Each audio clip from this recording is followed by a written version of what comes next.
Pahuway, ayaw undang. Hatagig panahon ang imong kaugalingon nga makabakwi sa nagahin nga kusog. Dili kay talikdan ang imong nasugdan tungod kay lisod. Nabuktot og trabaho, nagyuno-yuno sa katapulan. Pili lang sa duha ug unsay gusto nimong padulungan.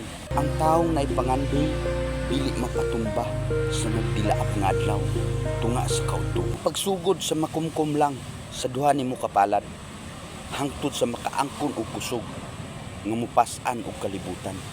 Abi nimo dili makaluya ang kainit sa adlaw sa sayong kabuntagon. Maong ayaw pasubrai ang imong pagkatulog.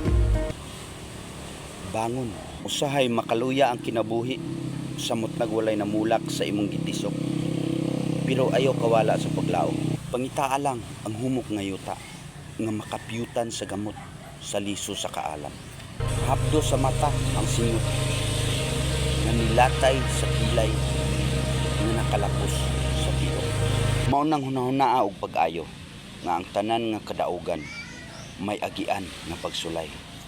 Maunang ayaw kawala sa paglaom. Ang tanang pangandoy maabot pinaagi sa pagpaningkamot. Ang imong mga pag-ampo kuyogi og lihok. Salamat day kay sa nakapalo na sa atong page Maoy Health Vlogs. Ano akong ngingalan sa akong page kay murag maora ni akong nauna-unahan nga kanang sayon siya ma-search unya kuan po siya unique walay kapareha ba mo nang katong wala pa kapalo sa atong page ipalo ang Maoy Health Vlogs. Napunta sa YouTube channel, pwede po na nyo ipalo ay subscribe.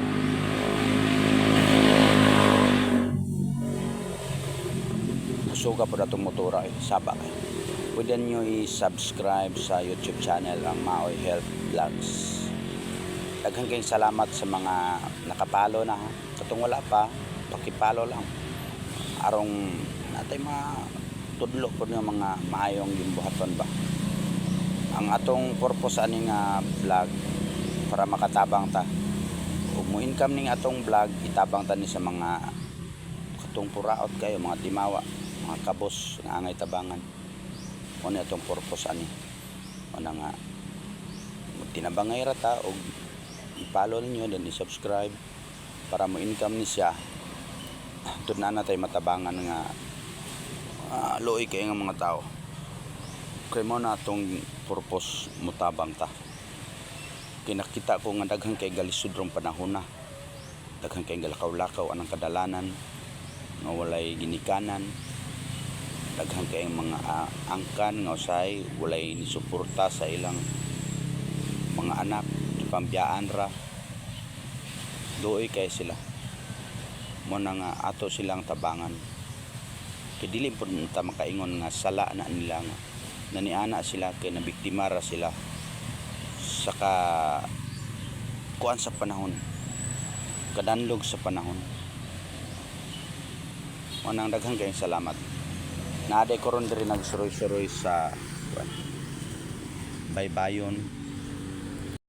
No nindot kayong baybay lamia kayong iligo Gwapo ginim kasuroy-suroy ta aron makita pud tang mga presko nga mga talan-awon ba nya dili boring ang kinabuhi, makatabang na nimo para mo tawhay ang panghuna-una, relaxing mo na siya. Mo na kinahanglan sa kinabuhi.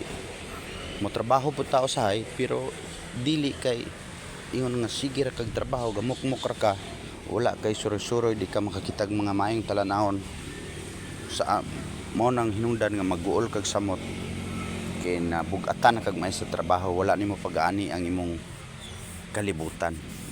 Mangita tag paagi nga mugaan ang atong pagtrabaho, makuha nato sa gaan nga ubra, mugaan atong paminaw, atong panghuna-una, makarelax ta, makatabang gyapon na nato.